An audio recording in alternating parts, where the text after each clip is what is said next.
Marcos capítulo 12 y vamos a leer los versículos 13 al 17. Y le enviaron algunos de los fariseos y de los herodianos para sorprenderle en alguna palabra. Y cuando ellos llegaron le dijeron: Maestro, sabemos que eres veraz y que no buscas el favor de nadie porque eres imparcial. Literalmente el texto dice: tú no miras el rostro de las personas, si son ricos o pobres, si son blancos o negros, si son importantes o son personas comunes y corrientes. Tú eres imparcial y enseñas el camino de Dios con verdad. ¿Es lícito pagar impuesto al César o no? ¿Pagaremos o no pagaremos? Pero él, dándose cuenta de su hipocresía, les dijo: ¿por qué me estáis poniendo a prueba? Traedme un denario para verlo.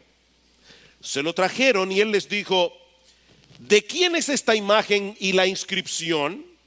Y ellos le dijeron: del César.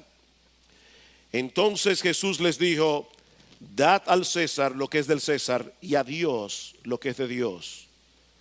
Y se maravillaban de él. Vamos a orar otra vez. Padre bueno, tú conoces la importancia del tema que vamos a estar trayendo en esta mañana, en la presente circunstancia de nuestra nación. Y tú conoces también la debilidad del mensajero. Señor, es nuestra oración que Jesucristo en esta mañana sea presentado claramente y exaltado como Rey de Reyes y Señor de Señores, y que tu iglesia hoy pueda ser en gran manera edificada y que muchos puedan venir hoy a Cristo y someterse bajo su reinado en arrepentimiento y fe. Porque te lo pedimos en su nombre. Amén y amén. Bueno, tal como se había estado avisando en esta semana, en el día de hoy vamos a estar trayendo dos mensajes, tanto en la mañana como en la tarde, relacionados con el periodo electoral en el que nos encontramos. Los que han estado en nuestra iglesia por varios años saben que esta no es la primera vez que hacemos esto, pero en esta ocasión queremos tratar este tema tocando otros aspectos que creemos que son pertinentes, que son relevantes para la situación particular en la que nos encontramos como país y como iglesia. Muchos tienen la percepción, y yo creo que no es una percepción exagerada, de que en estas elecciones hay muchas cosas importantes en juego. Nuestra identidad cultural, nuestra soberanía nacional, el futuro de la familia, nuestra libertad de conciencia, por solo citar algunas cosas. Y por otra parte, hay muchos cristianos en esa circunstancia que parecen haber despertado a la responsabilidad que nosotros tenemos como ciudadanos de echar nuestro voto no por colores, sino por valores. De hecho, hay muchos otros que han tomado la decisión de participar activamente en la política. Y a la luz de esta situación, muchos se están preguntando cuál es el papel que debe jugar la iglesia en el escenario político, si es que debe jugar alguno. ¿Debería la iglesia abstraerse por completo de la política y limitarse a predicar el evangelio a los perdidos y edificar a los creyentes? ¿O deberíamos tener un rol más activo? ¿Deberíamos tener un rol más militante? ¿Y qué de los creyentes como individuos? ¿Es apropiado que un cristiano aspire a un cargo político? ¿Es apropiado que un verdadero creyente aspire a alguna posición en el gobierno? Estas son algunas de las interrogantes que nosotros quisiéramos abordar en esta mañana a la luz de este conocidísimo pasaje de Marcos capítulo 12.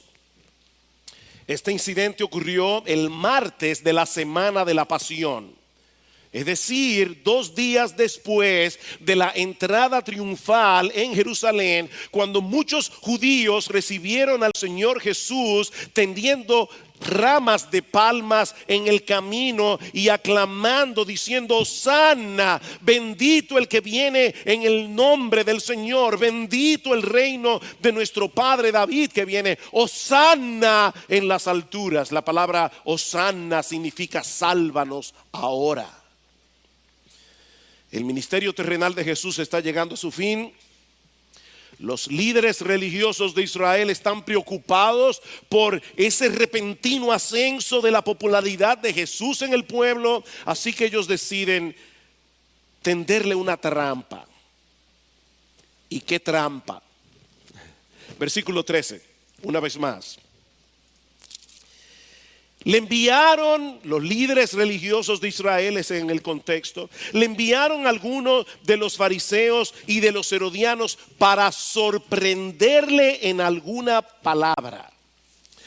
Hay un refrán muy conocido que dice que pájaros de una misma pluma vuelan juntos.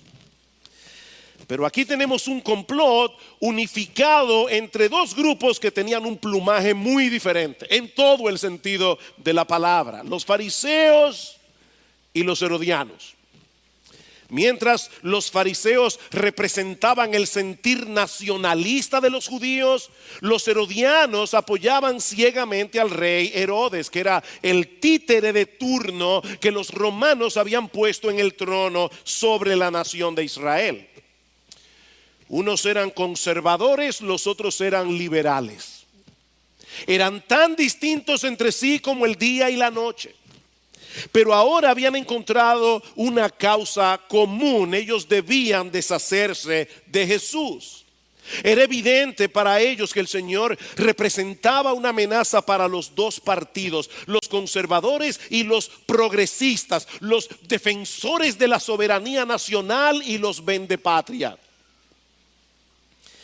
Así que ellos deciden ponerse de acuerdo para colocar a Jesús en una posición sumamente difícil y peligrosa, tanto delante del pueblo como delante de las autoridades romanas. Pero lo primero que hacen es aceitar la daga antes de atacar. Versículo 14. Y cuando ellos llegaron, le dijeron: Maestro, aquí estamos nosotros, Señor, somos tus alumnos. Instrúyenos, estamos aquí para aprender. Sabemos que eres veraz y que no buscas el favor de nadie, porque eres imparcial y enseñas el camino de Dios con verdad. Señor, nosotros estamos aquí porque reconocemos que tú eres un hombre de integridad. Reconocemos que tú no vas a decir una cosa por otra para quedar bien con todo el mundo. Por eso es que nosotros hemos venido a ti y no a ningún otro, para resolver un asunto que ha estado inquietando a la nación durante años y al que nosotros no le encontramos ninguna solución. He aquí nuestra pregunta, Señor: ¿es lícito dar tributo al César? ¿Es lícito pagar impuestos al César? ¿Pagaremos o no pagaremos? Ese tributo al que se refieren aquí era un denario por cabeza que todo adulto joven de Judea debía pagar anualmente. La palabra que se traduce aquí como impuesto es la transliteración de la palabra latina censo, de donde viene nuestra palabra censo en español, porque los romanos usaban ese tributo para tener una idea del tamaño de la población, porque era un denario por cabeza. Ahora, el punto, mis hermanos, y es la clave para entender esta historia y para entender la trampa, es que los judíos odiaban ese impuesto.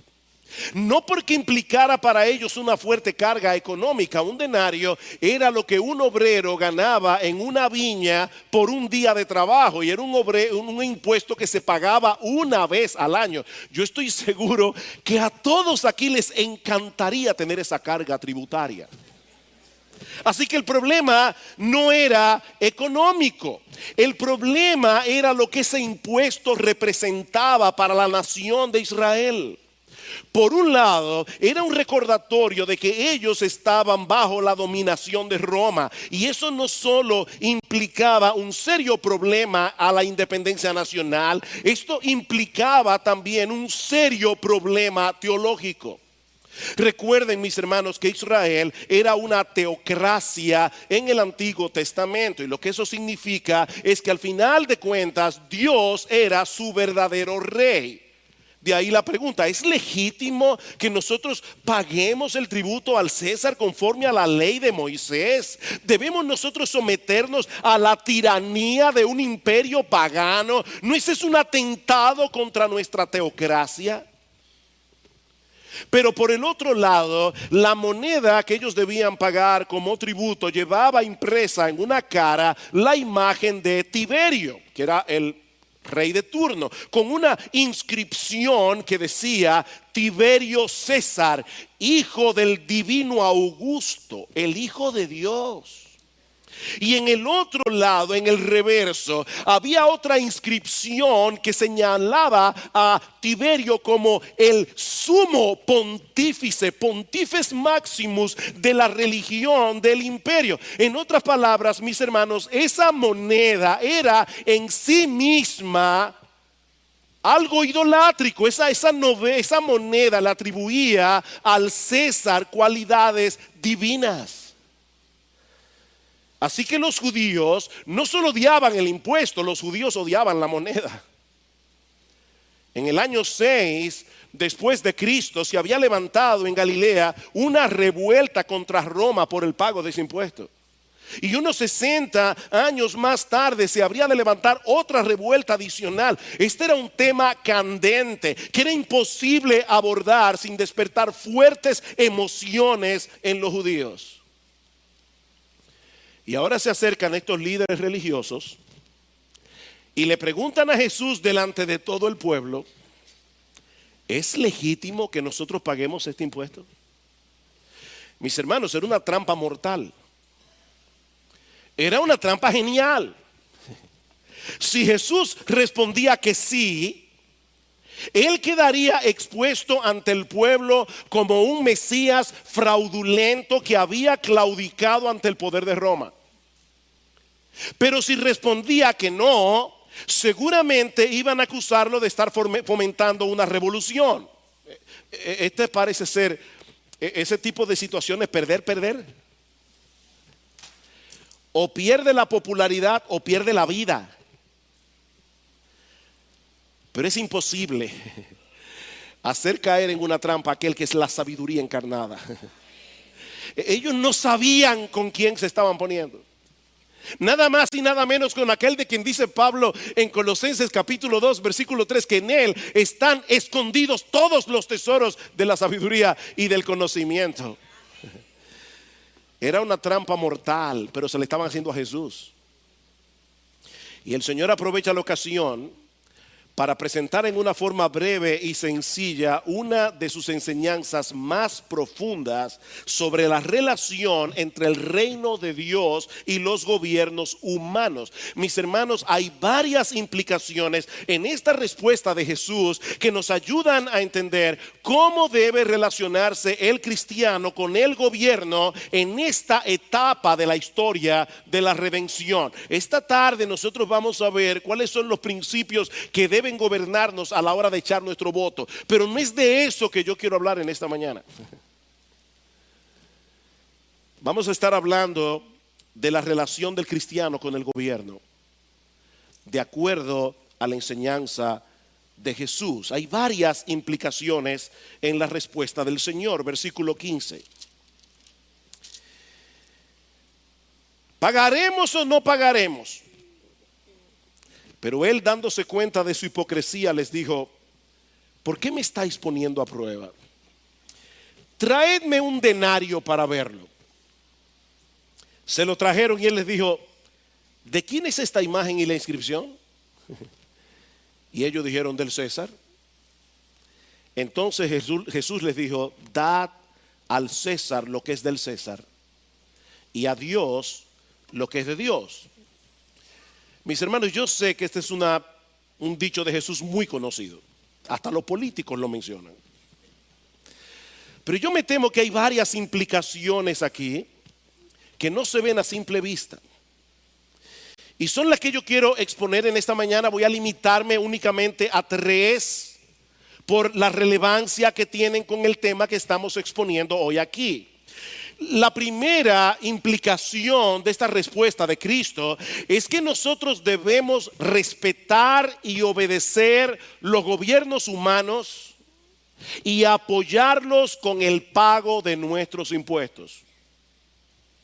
Sí, oíste bien. Nosotros debemos respetar y obedecer los gobiernos humanos y apoyarlos con el pago de nuestros impuestos. Muy sabiamente Jesús les dice: présteme la moneda del impuesto. Dígame de quién es esta cara y de quién es esta inscripción. Del César. Pues entonces denle al César lo que es del César. Literalmente, devuélvanle al César las cosas que son del César. Mis hermanos, con esta sencilla declaración, el Señor está reconociendo la legitimidad de los gobiernos humanos, incluso de un gobierno pagano como el de Roma, porque esa estructura de poder fue diseñada por Dios para el beneficio de las naciones. Mis hermanos, siempre será mejor estar bajo la autoridad de un gobierno humano, incluso de un mal gobierno, que estar sin gobierno. El gobierno siempre será mejor que la anarquía. Pablo dice en Romanos capítulo 13 que nosotros debemos respetar las autoridades superiores, porque no hay autoridad sino de parte de Dios. Y las que hay, dice Pablo, por Dios han sido establecidas. En un mundo caído como el nuestro, en un mundo donde impera el pecado, es necesario que haya una estructura de poder legítima que ponga un límite a la maldad humana, una estructura que tenga la autoridad necesaria para castigar a los malhechores. Eso es necesario. Los gobernantes, dice Pablo, deben ser motivos de temor para el que hace el mal, porque no en vano llevan la espada, pues es servidor de Dios, dice Pablo en Romanos 13. Y saben, hermanos, cuál es la palabra griega que se usa allí, es la palabra diácono. Pablo está diciendo: el gobernante de turno es un diácono de Dios, un vengador para castigar al que hace lo malo. El gobierno funciona como un agente divino para refrenar la maldad, aunque los gobernantes no estén conscientes de eso. Cuando Pablo escribió Romanos 13, mis hermanos, ¿quién estaba ocupando el trono en Roma? Nada más y nada menos que Nerón, un hombre cruel, un hombre inestable, que desató la primera persecución oficial contra los cristianos en el siglo I. Pero aún así, Pablo, escribiendo esta carta a este grupo de creyentes, a esta iglesia que estaba precisamente en la capital del imperio, Pablo les está diciendo: sométase a las autoridades y paguen fielmente sus impuestos. Romanos capítulo 13 versículos 6 y 7. Y ahora yo les pregunto, mis hermanos, si los creyentes del primer siglo debían apoyar el gobierno de Roma con sus impuestos, ¿existe algún otro gobierno que nosotros no podamos apoyar con el nuestro? Ese fue el gobierno que ejecutó la sentencia de muerte contra Jesús. Ese fue el gobierno que martirizó a casi todos los apóstoles. Y aún así Jesús ordenó a los suyos que pagaran sus impuestos, que apoyaran el gobierno. Es como si Jesús estuviera diciendo, como yo leí recientemente: sí, paguen sus impuestos, aunque con ese mismo dinero ellos van a pagar el salario de los que van a traspasar mis manos y mis pies en la cruz. Con ese mismo dinero, con ese impuesto. Paguen sus impuestos, no porque ellos estén haciendo lo correcto, sino porque la existencia del gobierno refleja el carácter de Dios. Mis hermanos, Dios tratará con ellos cuando tengan que dar cuenta en su tribunal. Y créanme, ellos van a dar cuenta, y créanme que ellos van a pagar por cada centavo que usaron de esos impuestos para su beneficio personal. Créanme que cada una de esas villas en la Romana y en muchos otros lugares serán traídos a colación en el día del juicio. Y todas las jipetas también. Pero mientras tanto, mis hermanos amados, es nuestra responsabilidad sostener el gobierno a través del pago de nuestros impuestos. Dad al César lo que es del César. Debemos respetar y obedecer a los que están en autoridad y apoyarlos con el pago de nuestros impuestos.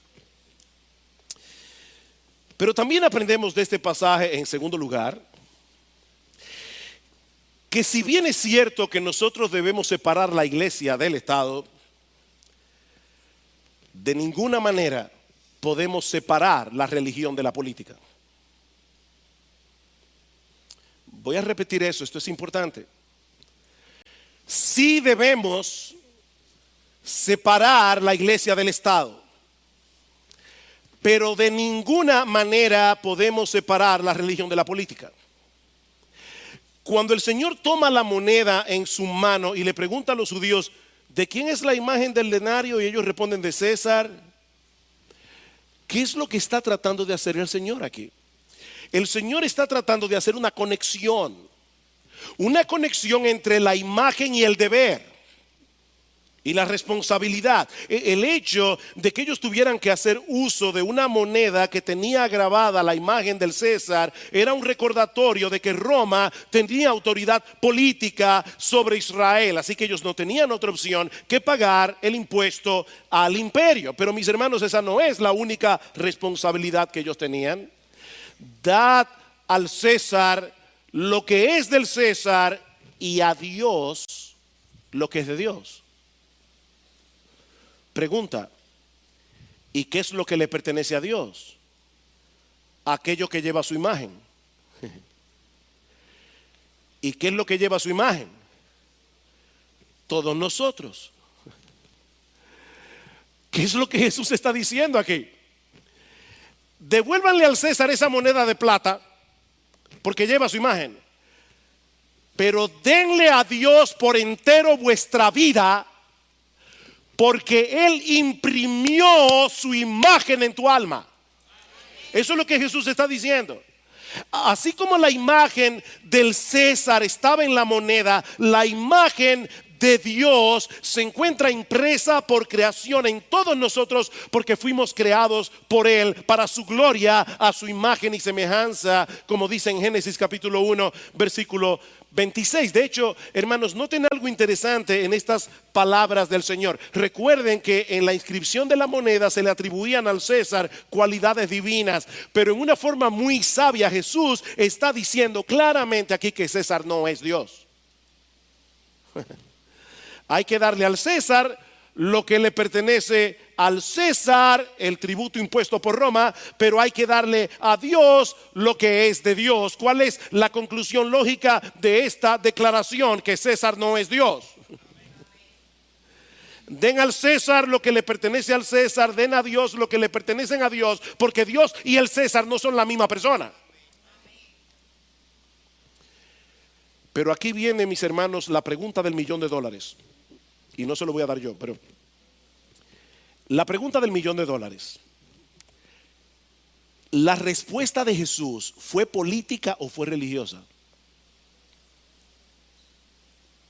Piénsenlo bien. La respuesta de Jesús fue política, tenía implicaciones políticas, o solo tenía implicaciones religiosas. Mis hermanos, las dos cosas al mismo tiempo. Jesús nos está enseñando aquí que el mismo César es una criatura que se encuentra bajo la suprema autoridad de Dios. todo lo que César tiene, incluyendo su autoridad, le pertenece a Dios. Porque él también lleva su imagen impresa en su alma, aunque distorsionada por causa del pecado. Una escena de los evangelios: Jesús es llevado delante de Poncio Pilato para ser juzgado unas horas antes de la crucifixión, y Pilato le pregunta: ¿de dónde eres tú? ¿Qué le respondió Jesús?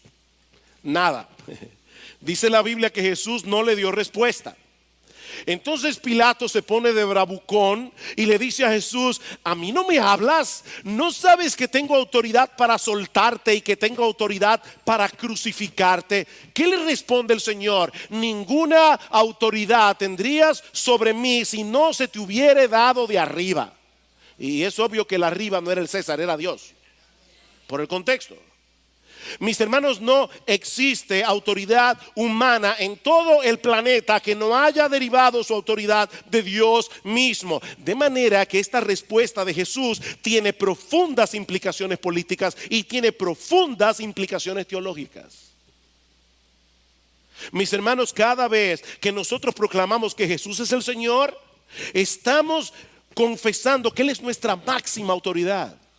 Estamos diciendo que Él tiene todo el poder, y no solamente con respecto a la esfera de lo espiritual, sino con respecto a todas las cosas. Decir que Jesús es el Señor es una declaración política y religiosa al mismo tiempo.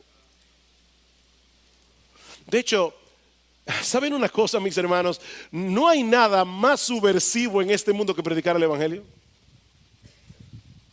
Predicar el evangelio es una acción subversiva, porque nosotros estamos tratando de que una persona cambie su lealtad. Nosotros estamos tratando de que una persona rompa con todos los dioses de este siglo y se someta únicamente a Jesús como el rey soberano de su vida. Eso es subversivo. Eso es subversivo. Mis hermanos, Jesús es el Señor. Jesús es nuestra máxima autoridad para determinar lo que está bien y lo que está mal. Cuando Jesús dice que la vida de un ser humano comienza desde el mismo momento de la concepción, Él está declarando que el aborto es un crimen contra un ser humano creado a la imagen y semejanza de Dios. Cuando Jesús dice en su palabra que el matrimonio es entre un hombre y una mujer, cualquier otra definición del matrimonio es una aberración. Eso no se decide por la opinión de la mayoría.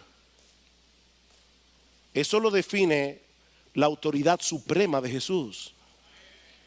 Y cuando los políticos del mundo dicen otra cosa, no es, escúchenme bien, no es porque ellos están siendo religiosamente neutrales. Es porque ellos están apoyando en otra religión y en otros dioses. Es así de simple. Toda legislación posee una base religiosa que la sustenta, independientemente de que los legisladores quieran reconocerlo o no. De manera, mis hermanos, que al tratar de excluir a los cristianos del foro público en el que se discuten temas como el aborto, como la identidad sexual, como la responsabilidad de los padres para criar a sus hijos como ellos crean conveniente, cuando se discuten en los foros públicos el matrimonio homosexual y se quiere excluir a los cristianos sobre la base de que nuestros argumentos son religiosos, eso es completamente absurdo. Es absurdo porque es imposible discutir sobre la moralidad de las leyes de una nación sin tomar como punto de partida alguna presuposición religiosa. Sí debemos mantener la distinción entre la iglesia y el Estado, porque ambas instituciones poseen funciones diferentes que deben ser claramente definidas. Muchas veces escuchamos al hablar de este tema aquella famosa frase de Abraham Kuyper cuando dijo que no existe ni una pulgada cuadrada de este mundo de la cual Jesucristo no pueda decir eso es mío. Y decimos amén, amén. Yo digo amén también porque esa frase es correcta. Pero esa frase no significa lo mismo en diferentes jurisdicciones. En otras palabras, esa frase no significa lo mismo para un presidente, no significa lo mismo para un pastor, no significa lo mismo para un padre de familia. El Estado tiene el poder de la espada, dice Pablo, para castigar al que hace lo malo. La iglesia, por otra parte, tiene el poder de las llaves para reconocer dentro del Estado quienes pertenecen al reino de Dios y quienes no pertenecen. Mientras el Estado tiene la obligación de mantener el orden civil entre los ciudadanos de una nación, la iglesia ha sido comisionada por Cristo a hacer discípulos en todas las naciones, proclamando el evangelio a los perdidos y edificando a los creyentes. Debemos mantener la iglesia y el Estado haciendo cada uno lo que debe hacer. Ahora, y aquí viene la parte difícil. Hay ocasiones en que la función de ambas instituciones se solapan,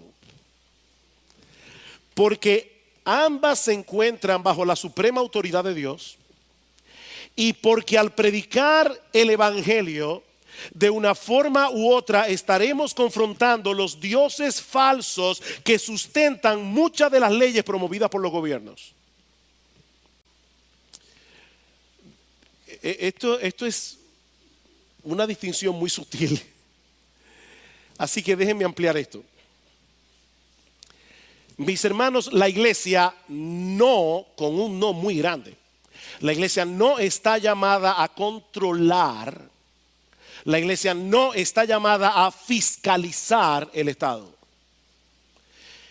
Pero si predicamos todo el consejo de Dios fielmente, tarde o temprano estaremos tocando algunos temas que son fundamentales para la promulgación de nuestras leyes. La santidad de la vida, la santidad del matrimonio, la libertad de conciencia. Así que no podemos separar la política de la religión ni la religión de la política, aunque sí debemos separar la iglesia del Estado.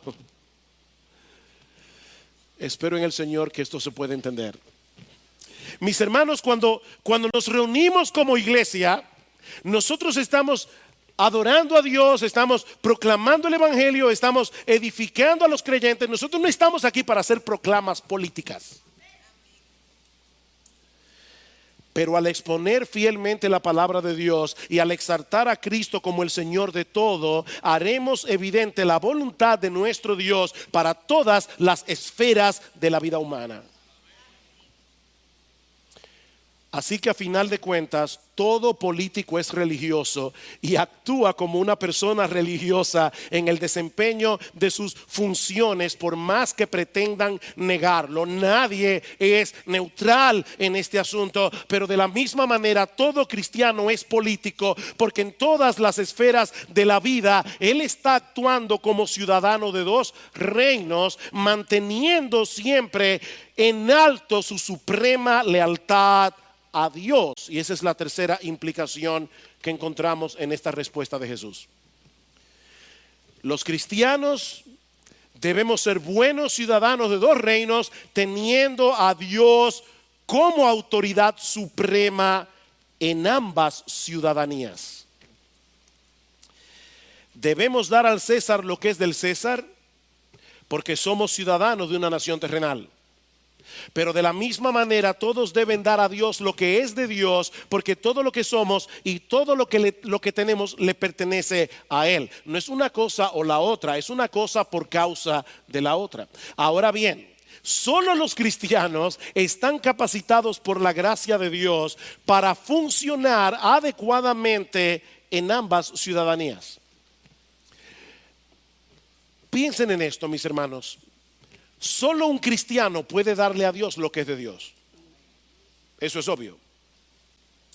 Lo que no parece tan obvio es que solo el cristiano puede de corazón dar al César lo que es del César.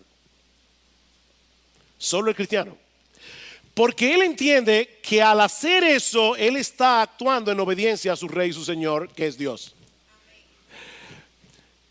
En Filipenses capítulo 1, versículo 27, Pablo dice: debemos comportarnos de una manera digna del Evangelio. Y en Filipenses 3:20 dice, nuestra ciudadanía está en los cielos. Lo interesante es que en el texto griego, y yo sé que estoy citando mucho el original, pero es porque quiero que vean la conexión. En el texto griego, la palabra comportarse y la palabra ciudadanía son la misma palabra. O sea, lo que Pablo está diciendo en Filipenses capítulo 21, versículo 27, es que nosotros debemos vivir como ciudadanos dignos del Evangelio en medio de la sociedad en la que nos ha tocado vivir, haciendo evidente nuestra ciudadanía celestial en todo lo que hacemos.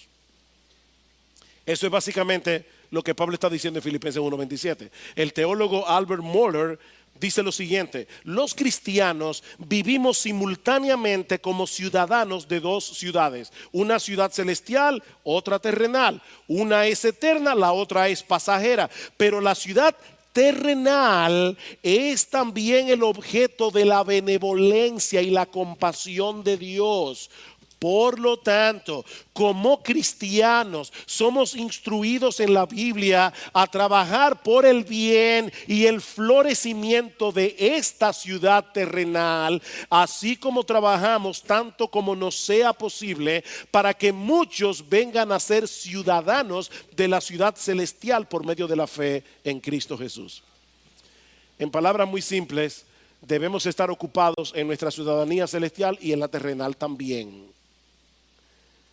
Hermanos, y como creyentes que vivimos en una democracia, tenemos muchas oportunidades para hacer eso. Cuando nos toque echar nuestro voto el próximo 15 de mayo, nosotros vamos a tener oportunidad de actuar en esta ciudad terrenal como ciudadanos de los cielos, tratando de que sea la agenda de Dios la que prevalezca, no la del hombre. Cuando nos toca la oportunidad de poder expresar nuestras opiniones en el foro público, o incluso participando activamente en la política y en el gobierno, si Dios nos ha llamado y capacitado para ello. Mis hermanos, una cosa es la iglesia congregada y otra cosa es la iglesia esparcida en el mundo durante los 6 días de la semana. Cuando nos congregamos como iglesia cada domingo, nosotros tenemos una misión particular dada por Cristo mismo. Estamos aquí para predicar el Evangelio. Estamos aquí para celebrar las ordenanzas, el bautismo y la cena del Señor. Estamos aquí para ser discípulos. Estamos aquí para consolarnos, exhortarnos, amonestarnos unos a otros y cosas por el estilo. Y bajo ningún concepto debemos desvirtuar nuestro llamamiento como iglesia. Pero esa iglesia se esparce en el resto de la semana, dando oportunidad a los miembros para hacer mucho bien a la sociedad en la medida en que cada creyente se conduce como un ciudadano del reino de los cielos en cada una de sus responsabilidades públicas y privadas. Y eso incluye la participación activa en la política y en el gobierno, sí, condicional. Si el Señor te ha llamado y te ha capacitado para eso. Hermanos, no todos tendrán la misma oportunidad de influir en el gobierno, no todos tendrán la misma oportunidad de influir en la promulgación de las leyes, porque no es la voluntad de Dios que todos se involucren en eso de la misma manera. Dios no le ha dado todos los dones a todo el mundo. Alguien me comentaba recientemente, y creo que es al lugar, que a veces nosotros cargamos la conciencia de los hermanos, demandando a los creyentes en general una mayor participación en la política. Necesitamos más personas que se involucren en la política. Pero es que ese es un llamado de Dios que Él reparte soberanamente en las iglesias. Así como nosotros no podemos demandar que en esta iglesia haya más ingenieros, no podemos demandar que en esta iglesia hayan más arquitectos, no podemos demandar que en esta iglesia haya más abogados o que hayan más taxistas o que hayan más ebanistas. Nosotros no podemos demandar que en esta iglesia haya más políticos. Eso no se puede demandar. Eso es un llamado de Dios. Hay iglesias a quienes Dios le da eso. Hay iglesias a quienes Dios no se lo da. Nosotros podemos alentar y podemos instruir a los que tienen ese llamado, pero no podemos fabricar la vocación. Eso es imponer una carga sobre la iglesia que Jesucristo no le ha puesto. Y tenemos que tener cuidado, hermanos. Todos deben hacer el bien en el lugar, en la posición en la que Dios los ha colocado. Algunos lo harán de un modo y otros lo harán de otro. Pero el tiempo sigue avanzando y hay algo más que nosotros aprendemos de este pasaje y que veremos mucho más brevemente. ¿Qué hemos visto hasta aquí? Bueno, hemos visto en primer lugar que debemos respetar y obedecer los gobiernos humanos y apoyarlos con el pago de nuestros impuestos. Den al César lo que es del César. En segundo lugar, hemos visto que si bien podemos y debemos separar la iglesia del Estado, no podemos separar la religión de la política. En tercer lugar, hemos dicho que los cristianos debemos ser buenos ciudadanos de dos reinos, teniendo a Dios como nuestra suprema autoridad. Y ahora, en cuarto lugar, también vemos en este pasaje que la autoridad delegada del gobierno civil es limitada por la suprema autoridad de Dios. La autoridad del gobierno es limitada por la suprema autoridad de Dios. Hay que dar al César lo que es del César, pero también debemos dar a Dios lo que es de Dios. De manera que si la obediencia al César riñe con la suprema autoridad de Dios, entonces, mis hermanos, no hay duda de lo que tenemos que hacer, ¿verdad? Obedecer a Dios antes que a los hombres. Como dice los apóstoles en Hechos capítulo 5 versículo 29. Mis hermanos, no podemos ser utópicos.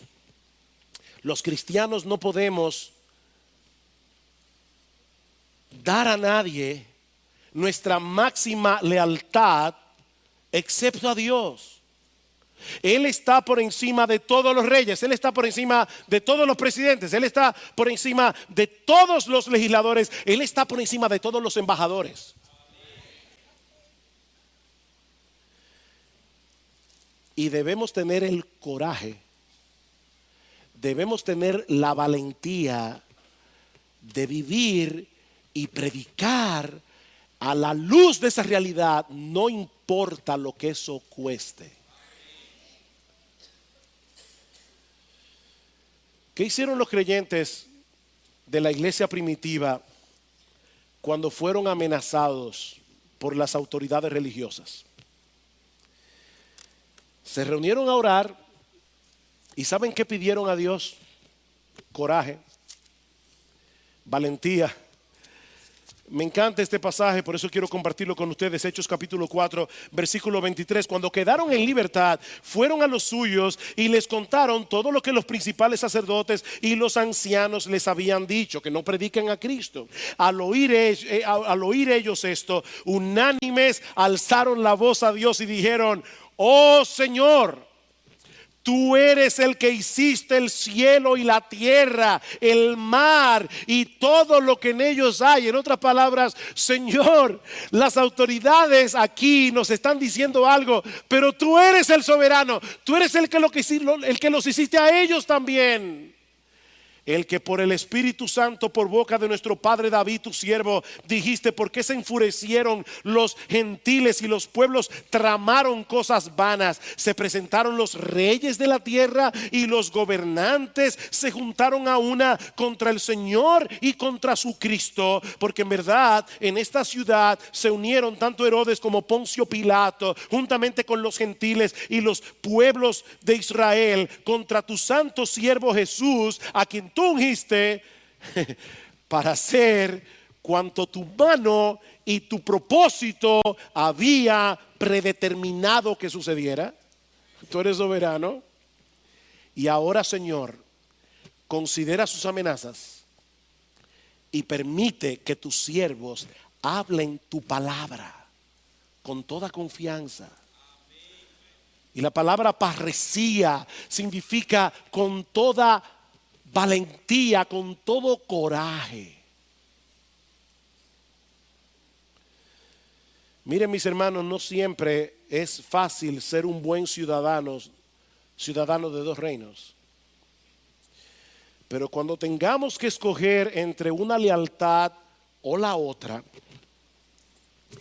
no tenemos que pedir sabiduría para saber lo que tenemos que hacer, porque ya sabemos lo que tenemos que hacer. En todo caso podemos pedir sabiduría para saber cómo hacerlo, pero no tenemos que pedir sabiduría para saber qué hacer. Señor, ¿qué hacemos? ¿Te obedecemos a ti o obedecemos al embajador o a los legisladores o al presidente? ¿Qué hacemos?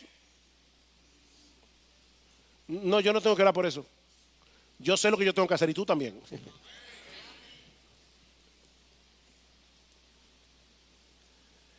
No, lo que tenemos es que pedir coraje. Lo que tenemos que pedir a Dios es valentía para hacer lo que nosotros sabemos que tenemos que hacer. Nosotros no sabemos lo que va a pasar en los próximos años, no sabemos quién va a ganar las elecciones, no sabemos cuál es el futuro de este país, eso está en la mano de Dios. Pero hermanos, es posible que en unos años nos impidan criar a nuestros hijos conforme a nuestros valores. Hay hermanos nuestros en Cristo que han parado en la cárcel por no querer que sus hijos se expongan a una clase de depravación que enseñan en la escuela como educación sexual. Hay hermanos nuestros que han parado en la cárcel por eso, en lugares civilizados de este planeta. Hermanos, ¿ustedes creen que la agenda LGBT es simplemente una agenda para que nosotros dejemos que los homosexuales, las lesbianas, los transgéneros hagan lo que ellos quieran con libertad? Ellos pueden hacerlo ahora, ese no es el problema. Nosotros no somos homofóbicos, nosotros amamos a los homosexuales, amamos a las lesbianas, amamos a los transgéneros y por eso les predicamos el evangelio, por eso los llamamos al arrepentimiento, porque nosotros queremos que ellos sean liberados de su esclavitud. Nosotros amamos a los homosexuales. Ese no es el punto de la agenda, hermanos. El punto de la agenda es callarnos la boca. El punto de la agenda es que nosotros no podamos predicar libremente en un púlpito y llamarle pecado a lo que es pecado. El punto es que el hombre quiere deshacerse por completo de todo aquello que moleste su conciencia. ¿Y saben lo que nosotros tenemos que hacer cuando ese día llegue? Pedirle a Dios que nos dé el coraje que necesitamos para seguir haciendo lo que tenemos que hacer, aunque eso nos cueste la vida. Porque nuestra lealtad suprema es a Dios. Si el Señor lo permite, esta tarde vamos a continuar con este tema, abordando directamente nuestra participación en las próximas elecciones. Pero no quisiera concluir sin recordar la segunda parte de la respuesta de Jesús. Devuélvanle al César su moneda de plata. Eso es lo que a él le pertenece. Debemos dar a Dios lo que es de Dios. Mi hermano amado, miembro de Iglesia Bíblica del Señor Jesucristo, esas palabras tienen algo para ti. Tú tienes que darle a Dios lo que es de Dios. Sí, yo sé que tú le entregaste tu vida a Cristo en un momento, pero constantemente el pecado que todavía mora en nosotros quiere llevarnos a volver a vivir para nosotros mismos. A veces se nos olvida eso. A veces se nos olvida que toda nuestra vida, todo lo que tenemos, todo lo que somos le pertenece a Dios. Dale a Dios lo que le corresponde a Dios. porque Él te redimió para eso, con el precio de la sangre de su Hijo. Pero mi amigo, si tú estás aquí sin Cristo en esta mañana, si tú nunca te has visto como un pecador que necesita con urgencia la salvación que Cristo compró a precio de sangre en la cruz del Calvario, esas palabras también tienen algo para ti. Debemos dar al César lo que es del César, pero mi amigo, debemos dar a Dios lo que es de Dios. Debemos darle esa moneda al César porque esa moneda lleva su imagen, pero debemos darle a Dios toda nuestra vida porque nosotros llevamos la suya. Todos aquí tenemos el deber moral de entregarle a Dios toda nuestra vida, porque aquí nadie se hizo solo, aquí nadie sostiene su vida solo. Tú llevas impresa en tu alma la imagen de Dios, sí, distorsionada por el pecado, pero Él te creó para su gloria. Él te creó con la posibilidad de conocerle. Él te creó con la posibilidad de tener una relación de amor con Él que trasciende cualquier otra relación que tú hayas tenido o tendrás jamás. Esa fue en gran medida la razón por la que Cristo vino al mundo. Él vino a reconciliarnos con Dios y a restaurar en nosotros esa imagen de Dios que quedó severamente estropeada por causa del pecado. 3 días después de ese incidente con los fariseos y con los herodianos, Cristo iba a dar su vida en la cruz del Calvario para que pecadores culpables pudieran ser absueltos en el tribunal de Dios y restaurados a su imagen a través del nuevo nacimiento. Pero mi amigo, cada individuo debe apropiarse de esa obra de redención, viniendo a Cristo en arrepentimiento y fe, confiando en Él, solo en Él, para el perdón de tus pecados, para el don de la vida eterna. Así es como un ser humano comienza a darle a Dios lo que es de Dios. Comienza confiando en Jesús. Mi amigo, si tratas de retener tu vida para ti, viviendo para tus deseos, haciendo tu voluntad, buscando tu gloria, le estás robando a Dios lo que le pertenece. ¿Oíste eso? Tú le estás robando a Dios. Dale al César lo que es del César, dale a Dios lo que es de Dios. Y oye una cosa, mi amigo, el que quiera salvar su vida, dice Jesús, la perderá. El que quiera retener su vida para sí, tarde o temprano la perderá. Pero el que pierda su vida por causa de Él la salvará. Yo he venido para que tengan vida, dice Cristo, y vida en abundancia. Comienza hoy a darle a Dios lo que es de Dios, viniendo a Cristo en arrepentimiento y fe, y toda la deuda que tú tienes con la justicia divina quedará cancelada, incluyendo el hecho de haber vivido para ti cuando debiste haber vivido para Él. Oh, que el Señor te conceda, mi amigo, en esta mañana salir de este lugar como ciudadano de 2 reinos, de modo que puedas darle al César lo que le pertenece al César, pero que puedas darle a Dios lo que solo le pertenece a Dios.